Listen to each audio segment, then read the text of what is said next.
আসসালামু আলাইকুম। সবাই আশা করি ভালো আছেন। রাসেল ভাই, আপনিও ভালো আছেন, কারণ আপনি সবসময় ভালোর দলে। আমি আল্লাহর রহমতে ভালো আছি। আমি আমার ইন্ট্রোডিউসটা প্রথমে দিই। আমি ফারবি তাসকিন, আমি মেরিন ইঞ্জিনিয়ার। আমার বাসা নওগাঁতে, নওগাঁ জেলার। আর এর আগে আমি ঘটনা পাঠিয়েছিলাম, সেগুলো আপনি প্রচার করেছেন। That's why I am very thank for you. আর আজকে আমি ঘটনা শেয়ার করব, এটা ঘটনা নাম্বার 6। তো এই ঘটনাটা আমার যে আমার বাসার, এটা আমার গ্রামের বাসায়, নওগাঁ জেলার। আমার গ্রামের নাম চণ্ডীপুর। এটা যারা নওগাঁতে শুনছেন তারা চিনতে পারবেন। তো ওখানে একটা ঘটনা ঘটেছিল। তো ঘটনাটা আমি আজকে শেয়ার করব। সবাই শিপ রিলেটেড ঘটনা শুনতে চাই। আমি এর আগে সবগুলো শিপ রিলেটেড ঘটনাই পাঠিয়েছিলাম। আজকে আমার সাথে ঘটনা ঘটা বা আমার দেখা একটা ঘটনা, সেটা শিপ রিলেটেড না, যদিও এটা অতটা ভৌতিক না হতে পারে, বাট এটা একটা লাইফে অ্যাচিভমেন্ট বলা যায়। আমি যেটা অবজার্ভ করেছি বা আমি গেইন করছি। তো আমার গ্রামের বাসায় তখন আমার বয়স 12-13 হবে এরকম। আমি বুঝতে শিখছি সবকিছু, এরকম 10 বছরের বেশি হবে। তো ওই সময়টা 2004-5 সাল হতে পারে এরকম। তো ওই সময় আমাদের বাসার পাশে, আমার গ্রামের বাসার পাশে একটা মসজিদ আছে। সেই মসজিদটা আমাদের পূর্বপুরুষ, হয়তো আমার পরদাদা বা আমার দাদার বাবারা, তার বাবারা এই মসজিদটা তৈরি করেছিল। আর কয়েকটা গ্রাম মিলে একটা মসজিদ ছিল। হ্যাঁ, আর আমাদের গ্রামটা শহর থেকে বেশি দূরে না, মাত্র 2 থেকে 3 কিলোমিটার দূরে। তো সেটা একবারে রুরাল এরিয়ার গ্রাম বলা যায় না, এটা ওয়ান কাইন্ড অফ মফস্বল শহরই বলা যায়। তো এনিওয়ে, তারা একটা মসজিদ করেছিল। আর এই মসজিদ রিলেটেডটাই ঘটনা। তো মসজিদটা যখন তৈরি করে তখন ওই সময় গ্রামের আর্থিক অবস্থা সবার অতটা ভালো ছিল না। তো যে যেভাবে পারে হেল্প করে মসজিদটা তৈরি করেছিল। হ্যাঁ, তখন দিন যায়, তখন মসজিদের মানুষের সংখ্যা বাড়ে, মুসল্লির সংখ্যা বাড়ে। আর মসজিদটা যখন করেছিল আমাদের পূর্বপুরুষরা, তখন মসজিদের আশেপাশে কিছু গাছ লাগিয়েছিল। গাছগুলো ভেরি এক্সপেন্সিভ, এখনকার সময় আরো বেশি। মেহগনি, তারপরে বট গাছ, আমের গাছ। হ্যাঁ, তো মসজিদটাও দিনে যত বয়স হতে শুরু করে, গাছগুলো বয়স অ্যাডাল্ট হতে শুরু করে। তো এক সময় যখন দেখা গেল মুসল্লির সংখ্যা বেশি হয়ে যায়, তো মসজিদটা সংস্কারের একটা বিষয় হয়ে দাঁড়ায়। তো তখন যেহেতু গ্রামের আর্থিক অবস্থা সবার অতটা ভালো না, যতটা মানুষ দান সাদকা করে যতটুকু ফান্ড তৈরি করা গেছে, তারপরেও ওটা এনাফ ছিল না। আর ওই সময়ে মসজিদটা তৈরি করা হবে ইট দিয়ে। হ্যাঁ, তখন তো ছাদ বা এরকম এত কিছু ছিল না, তখন ইটের প্রচলন খুব বেশি হতো না। মাঝে মাঝে সবাই একটু যারা ইউজ করতো তারা, আর তখন এক্সপেন্সিভ ছিল। তো যেহেতু মসজিদ, তো সবারই একটু বেশি ডিমান্ড থাকে, সবাই চায় যে মসজিদটা একটু ভালো হোক। তো সবাই ডিসাইড করলো যে মসজিদ ইট দিয়ে তৈরি করা হবে, ছোটখাটো হোক বাট ইট দিয়ে তৈরি করা হবে। তো এটা তখন ওই সময় অনেক এক্সপেন্সিভ ছিল। তো যাই হোক, সবাই ফান্ড তৈরি করার কাজ করে গেল। চাঁদা বা দান সৎকা করে কিছু টাকা আর্থিকভাবে ওঠানো হলো। তারপরে ওটা ইটস নট কোয়াইট এনাফ। তো তারপরে যেহেতু টাকার শর্ট হয়ে যায় বা হচ্ছে না, তখন মসজিদ কর্তৃপক্ষ বা মসজিদে যারা মুসল্লিরা, যারা ছিল সিনিয়র সিটিজেন, তারা ডিসাইড করলো যে মসজিদে যে গাছগুলো লাগানো হয়েছিল, এই গাছগুলো তো মসজিদের জন্যই লাগানো হয়েছিল। তো আজকে যদি মসজিদের জন্য লাগতেছে, তো অবশ্যই এখানে আল্লাহ রহমত আছে। তো ওই গাছগুলো কাটার ডিসিশন নেওয়া হয় যে গাছগুলো বিক্রি করে যে টাকা হবে সেটা মসজিদ ফান্ডে করে আমরা মসজিদ সংস্কার করব। তো যেভাবে সেই কাজ। তো এমত অবস্থায় মসজিদের যে ইমাম সাহেব ছিল, উনি এখনো বেঁচে আছেন। উনি খুব ভালো একজন মানুষ, সবাই ওনার জন্য দোয়া করবেন, আমিও দোয়া করি। তো ওনাকে রাতে স্বপ্নে দেখায় যে আমরা এই গাছে থাকি, হ্যাঁ, আমরা তোমাদের সাথে নামাজ পড়ি, তোমাদের কখনো বিরক্ত করি না বা কাউকে আমি কোনো ক্ষতি করি না। তো এই কাজগুলো কেটো না, এটা আমাদের বাসস্থান, আমরা মসজিদের সাথে থাকি, আমরা ধার্মিক জিন। হ্যাঁ, তো আমরা কার ক্ষতি করব না। তো যাক, এটা ইমাম সাহেব নিছকে একটা স্বপ্ন বলে হয়তো করে নেয় অতটা, বাট উনি জিনিসটা শেয়ার করেছিল। তো মসজিদের যে মুয়াজ্জিন ছিল, আজান দেয়, তাকে বা মসজিদের যারা আছে তাদেরকে শেয়ার করেছিল। তো ওনারা এতটা গ্রাহ্য হিসেবে নেয় না, কারণ আমরাও শুনেছি ছোটবেলা থেকে যে ওই গাছগুলোতে জিন বা থাকে, আমরা পূর্বপুরুষের কাছ থেকেই শুনে এসেছি। হ্যাঁ, তো আমরা ওই মসজিদ এরিয়াটায় পাক পবিত্র হয়ে বা আমরা এইভাবে যাইতাম বা করতাম, আমরা ওখানে বেশি অতটা করতাম না। হ্যাঁ, আর ওই গাছগুলো তো সবসময় চড়া বা ভোগ দখল করা হতো না। তো আর আমি আমার লাইফে আমি কখনো শুনি না যে তারা কাউকে বিরক্ত করেছে বা করছে। হ্যাঁ, আমি এটা শুনেছি যে মসজিদে অনেকবার চোর আসছিল, তো চোরগুলো অজানা কি কারণে চুরি তো করতেই পারে নাই, তো হয়তো তাদের জন্য কিছু ভয় বা এইসব পেয়ে তারা চলে যায়। তো মসজিদে আল্লাহর রহমতে কোনো চুরি বা এরকম হয় না, আমি এখন পর্যন্ত শুনি নাই। এটা ছাড়া অন্য কোনো খারাপ কিছু আমরা করি নাই, অবজার্ভ করি নাই। তো যাই হোক, তো যে ভাবা সেই কাজ তারা ডিসাইড করে এবং গাছ যারা কাটবে তাদের সাথে কথাবার্তা বলে গাছ কাটার ব্যবস্থা করে ফেলে। তো তার কয়েকদিন পর যখন গাছ কাটবে তার আগের দিন মসজিদের মুয়াজ্জিনকে ওই সেম স্বপ্নই, ওরকম টাইপের স্বপ্নই আবার ওরা দেখায় যে আমরা এখানে আছি, আমরা তোমাদের কি ক্ষতি করছি, আমাদের বাসস্থান কেন তোমরা নষ্ট করছো, আমরা আমাদের এখানে থাকতে দাও, আমরা কারো ক্ষতি করবো না। তো উনি মুয়াজ্জিন এই জিনিসটা সবাইকে জানায়। এখন সবাই নিরুপায়, কারণ ওই সময় টাকা দরকার। হ্যাঁ, তো মসজিদে সংস্কার করতে হবে। তো যাই হোক, ওরা বলছে যে যাই হোক আমরা একটা মিলাদ টিলাদ করে এই জিনিসগুলো আমরা করে দিব, যেহেতু আমাদের দরকার, আমরা তো ইচ্ছে করে আর করতেছি না। তো পরে 2-1 দিন পর গাছগুলো কাটা হলো। কাটার পরে তখন ওই সময় তো ব্যাংক ছিল, বাট ব্যাংকে মানুষ এতটা নির্ভরশীল ছিল না এখনকার মতো, যে টাকা থাকলেই ব্যাংকে নিজে রাখবো এরকম ছিল না। তখনকার মানুষ অনেক সচেতন ছিল, বাট অতটা মডার্নও ছিল না। তো সেক্ষেত্রে গাছ বিক্রির যে টাকা, সে টাকাগুলো ইমাম সাহেব, যেহেতু উনি সিনিয়র মানুষ এবং মসজিদের ইমাম, ওনার কাছে রাখা হলো। উনি নিজের জিম্মায় ওটা ওনার বাসায় নিয়ে রেখেছিল। তো যেদিন উনি বাসায় টাকাগুলো রাখে সেদিন থেকে এক বিড়ম্বনার শিকার হয় উনি, যে দিনের বেলা কোনো সমস্যা হয় না, রাতের বেলা দেখে যে ওনার বাসায় ঢিল পড়ে, কন্টিনিউসলি ঢিল। হ্যাঁ, প্রথম রাতে এরকম ঢিল পড়া শুরু করলো। তো এখন উনি বের হয়ে প্রথমে ভাবলো যে হয়তো কোনো দুষ্টু ছেলেপেলেরা হয়তো বদমাইশি করার জন্য এসব করছে। তো উনি একটু চিল্লাচিল্লি করে বললো যে এই তোমরা বদমাইশি করো না, এইসব বলে চলে আসলো। দেখা যায় আবার রাত যত গভীর হয় আবার ঢিল পড়ে, মানে এমন ঢিল পড়ে যেমন গাছের আম ঝড়ের সময় ধপাধপ পড়ে, এরকম ধপধপ করে ঢিল পড়তেই আছে কন্টিনিউসলি। 10-15 মিনিট পড়ার পরে আবার থেমে যায়, আবার ঘন্টাখানিক পরে আবার এরকম শুরু হয়। তো উনি বিরক্ত হয়ে বের হয়ে দেখে একটা ঢিল উনি সংগ্রহ করে, দেখে ওটা একটা ঢিলটা হইতেছে পাথরের। হ্যাঁ, তো ওই সময়ে পাথর, অত বড় বড় পাথর পাওয়াটা খুবই দুষ্কর, মানে এটা কোয়াইট ইম্পসিবল। কারণ তখন রাস্তা তৈরি করতে যে পাথরগুলো করতো সেগুলো অনেক ছোট ছোট, বাট এই পাথরগুলো অনেক বড় টাইপের। তো আমাদের ওই এলাকা কেন, অন্য আশেপাশে কোনো এলাকাতেও পাথর পাওয়া পসিবল না। তখন ইটি তো অতটা সহজলভ্য না, তো পাথর তো অনেক পরে দূরের ব্যাপার। তো যাই হোক, উনি ওইসব বিষয়টা অতটা করে নাই। এইভাবে অনেক রাতটা কেটে যায়। দিনের বেলা জিনিসগুলো উনি অতটা করে না, ভুলে যায়, হয়তো কোনো কারণে হয়তো হতে পারে, এইসব বলে মনের ভুল বলে করে ফেলেছে। পরের দিন রাতে আবার সেই সেম কাজ। রাত যত গভীর হয় তত এরকম উৎপাত শুরু হয়। তখন তো গ্রামের বাসায় সবার তো টিনের বাসা, আর টিনের বাসায় একটা করে ঢিল পড়লে যারা টিনের বাসা তারা বুঝবেন যে ব্যাপক শব্দ হয় এবং একটা আতঙ্ক, যে কন্টিনিউসলি ধপ করে টিনের উপরে ঢিল পড়তেই আছে। তো এমন সিচুয়েশন হয়ে গেল যে ওই গ্রামের বাসার টয়লেট গুলো বা ওয়াশরুম বা বাথরুম গুলো, তো এখন তো আমাদের অ্যাটাচড রুমের পাশে, তখন ওই গ্রামের বাসাগুলোতে টয়লেট গুলো রুম থেকে দূরে দূরে করা হতো, মানে উঠোনের পাশে একটু দূরে। তো টয়লেটে যাওয়ার সময় তো যাইতে হবে, তখন এমন একটা পর্যায়ে দাঁড়ালো যে তারা টয়লেটে যাবে ওই ঢিলের ভয়ে যাইতে পারে না, তখন মাথায় ঝুড়ি বা এইসব কিছু দিয়ে টয়লেটে যায়, বা ওই যে টিউবওয়েলে পানি নিতে যায়, মানে খুব একটা ব্যাপক একটা বিড়ম্বনার শিকার হলো। তো উনি গোটা পরিবার একটা ভীত সন্তুষ্ট হয়ে গেল এবং পরে উনি ঘুমায় যাওয়ার পরে ওনাকে রাতে স্বপ্নে দেখায় যে তোমাকে নিষেধ করার পরও তোমরা কেন আমাদের বাসস্থানগুলো নষ্ট করলা, এখন আমরা কোথায় থাকবো, আমাদের থাকার ব্যবস্থায় আমরা তো তোমাদের কারো ক্ষতি করি নাই, তাহলে আমাদের কেন ক্ষতি করলা। হ্যাঁ, এইসব দেখে একটা ভয়ে স্বপ্ন দেখায়।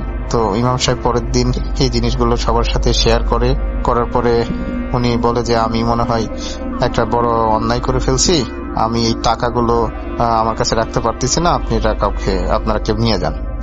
তো মসজিদের যে মুয়াজ্জিন উনিও, এনারা সবাই স্থানীয়, হ্যাঁ হয়তো ওনারা কোনো পার্ট টাইম জব করে বা কৃষিকাজ করে, সে সাথে মসজিদের কাজও ওনারা খেদমত করে। কোনো বেতন ভাতা বা এরকম কোনো কিছু নিত না। তখন মানুষের এতটা ছিল না যে মসজিদে ইমামতি করে বা মজ্জিন হিসেবে থেকে বা বেতন ভাতা নেবে, এরকম সিচুয়েশন ছিল না। তো মজ্জিন সাহেব স্থানীয় ছিল, তো মজ্জিন সাহেবকে ভার দেওয়া হলো যে আপনি টাকাগুলো নিয়ে যে রাখেন, যখন লাগবে তখন আমরা নিব, যে ইমাম সাহেব ভয় পাচ্ছে।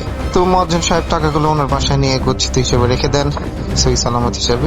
বাট আনফর্চুনেটলি সেম ঘটনা মজ্জিন সাহেবের সাথেও ঘটতে শুরু করলো। এবং যেহেতু উনি যে জিনিসটা জানছে, তো উনি একটু সাহস করে থাকছে 1 দিন 2 দিন 3 দিন, এরকম 3-4 দিন যখন যায়, তখন দিনের পর দিন উৎপাত আরো বেশি হতে শুরু করে। হ্যাঁ, তো এমন পর্যায়ে উনি প্রচন্ড বিরক্ত হয়ে যায় এবং পরিবারের সবাই ভয় পেয়ে যায় যে এরকম কন্টিনিউসলি এরকম রাতের বেলা, এটা তো আসলে একটা ভয় পাওয়ারই বিষয়। তো তখন উনি অপারগ হয়ে সবাইকে বলে যে আমি টাকা রাখতে পারছি না, আপনার টাকাগুলো নিয়ে যান। তো যাই হোক, এখন টাকাগুলো তো আর সে কেউ নিতে চাচ্ছে না। তখন ওই টাকাগুলো বাধ্য হয়ে ব্যাংকে রেখে আসা হয়।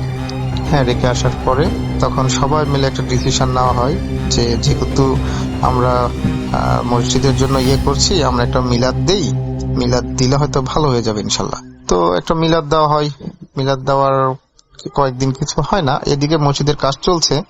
তো একদিন এক মুসল্লিকে আবার স্বপ্ন দেখাই যে এরকম এরকম, ওই সেম টাইপেরই স্বপ্ন আবার আরেক মুসল্লিকে দেখে। উনি আবার এসে পরের দিন শেয়ার করে যে আমিও তো এরকম স্বপ্ন দেখলাম। ওরা তো এখনো আমাদের উপরে ক্ষুব্ধ বা ক্ষিপ্ত। তো এমত অবস্থায় কি করা হবে? তো এটা সবাই নিয়ে খুবই চিন্তিত হয়ে পড়ে। তো পরে সবাই একটা ডিসাইড করে যে দেখ, আমরা যাই হোক, আমরা তো একটা ভুল করে ফেলেছি, আর এটা আমরা তো ইচ্ছাকৃত করি নাই। তো সেক্ষেত্রে আমরা তাদের কাছে ক্ষমা চেয়ে আমরা তাদের বাসস্থান তো যেহেতু ভেঙে নষ্ট করে ফেলছি, আমরা তো আর করে দিতে পারবো না, বাট আমরা ওখানে কিছু গাছ লাগাই যাতে ওই গাছগুলো বড় হলে ওনারা থাকতে পারে আর আমাদের হয়তো ডিস্টার্ব করবে না। যদিও তারা ভালো জিন, তারা আমাদের ডিস্টার্ব করে না কখনো, তো করবে না আশা করি। তো সেই হিসাবে একটা মিলাদ দেওয়া হয়। দেওয়ার পরে কিছু গাছ লাগানো হয়। লাগানোর পরে তাদেরকে জানানো হয় যে আমরা যে যা করেছি, আমরা আবার তোমাদের জন্য গাছ লাগাইছি, এই গাছগুলো বড় হোক বা তোমরা চাইলে এখানে থাকতে পারো, আমাদের কোনো অসুবিধা নাই। তো এইসব বলে তাদের কাছ থেকে একটা করা হয়, মিলাদ করা হয়। তো এরপরে ওই ঘটনাটা ওখানেই শেষ হয়ে যায়। পরে আর কখনো এই কিছু আর ঘটে নাই। আর মসজিদটা এখনো আছে, আবার আরো কয়েকবার সংস্কার করে আরো বড় করা হয়েছে। আর ওখানে যে এরকম উপস্থিতি আছে, এটা আমিও একবার টের পেয়েছিলাম। এটা আমার সাথে ঘটেছিল যখন আমি ছোট, আমার তখনও বুদ্ধি হইছে। তো ওই মসজিদের সামনে একটু ফাঁকা জায়গা ছিল। তো মসজিদের তখন টিনের মসজিদ ছিল, আর টিনগুলো অনেক নিচা টাইপের ছিল। হ্যাঁ, তো আমরা ওই মসজিদের সামনে একটু ক্রিকেট খেলতাম। তো ক্রিকেট খেলতে অনেক সময় বল জেট মসজিদের টিনের উপরে আটকে যেত। তো আমি একবার ছোট, অতটা বুঝি নাই, তো আমরা তো আমাদের সবাই সাবধান করে যে মসজিদের আশেপাশে কেউ প্রস্তাব করবা না বা এরকম কিছু করবা না। হ্যাঁ, সবসময় পাক পবিত্র হয়ে থাকবা মসজিদের ভিতরে গেলে। তো ছোট মানুষ, আমি তত বুঝি নাই। তো খেলতে খেলতে মসজিদের সাইডে যে আমি আনফর্চুনেটলি একটু প্রস্তাব করে আসি। মসজিদের বাইরে যে ওই মসজিদের বাউন্ডারি এরিয়াটা অনেক বড়, মসজিদের মেন বাউন্ডারির বাইরে যে। বাট আসার পরে তখন তো ছোট মানুষ, অতটা পবিত্রতা রাখার অতটা ছিল না, মাথার ভিতরে কাজ করে নাই। তো আসার পরে বলটা ওই টিনের উপরে আটকে যায়। তো টিনটার ছোট হওয়ায় আমরা সবাই কয়েকজন মিলে আমাকে উঠাই দেয় যে বলটা নামাই নিয়ে আসি। তো আমি বলটা যখন নামাই নিয়ে আসি, নামার বল ফেলে দেই। তারপর ওখান থেকে লাফ মারলে 1 থেকে 1.5 ফিট এরকম হাইট হবে।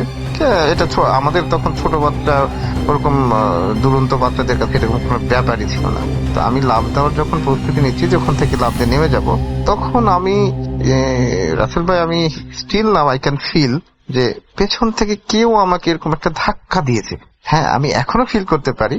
তো ধাক্কা দেওয়ার পরে আমি নিচে পড়ে যাই এবং হঠাৎ করে অপ্রস্তুত ভাবে পড়ে যাওয়ার জন্য আমার প্রচন্ড লাগে।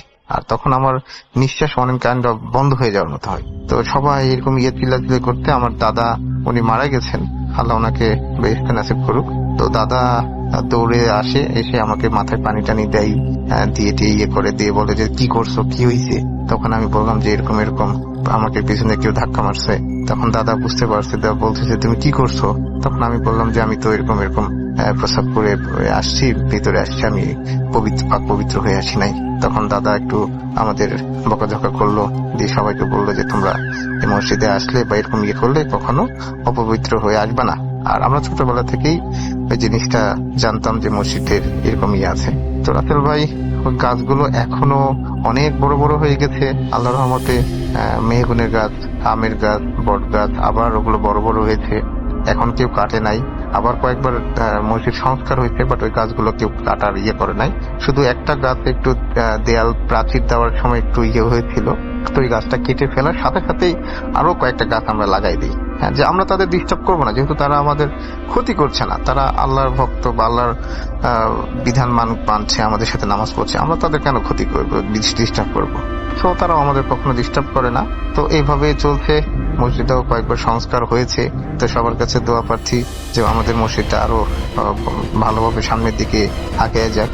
আর ঘটনাটা ভয়ের না হলো, এটা একটা শিক্ষামূলক ঘটনা যে আমাদের আশেপাশে আমাদের অজান্তে অনেক কিছুই আছে যেটা আমরা বিশ্বাস করি না, যেটা আমাদের অনেকে ভূত বা জিন এইসবে বিশ্বাস করতে চায় না। বাট রাসেল ভাই, যেহেতু আল্লাহ তাআলা কোরআনেই তো একটা সূরাই নাজিল করে দিয়েছেন এবং আল্লাহ তাআলা ঘোষণা দিয়েছেন যে মানুষ, জিন এবং ফেরেশতা তৈরি করেছেন, সেক্ষেত্রে জিনকে বিশ্বাস করাটা আমাদের ইমানের একটা অংশ হয়ে দাঁড়ায়। তো আমি বিশ্বাস করি, আর এটা বিলিভ করাটা উচিত।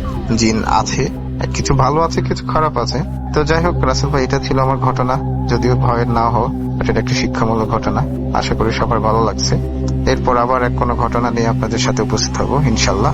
সবাই আমার জন্য দোয়া করবেন। আল্লাহ হাফেজ।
Thank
you.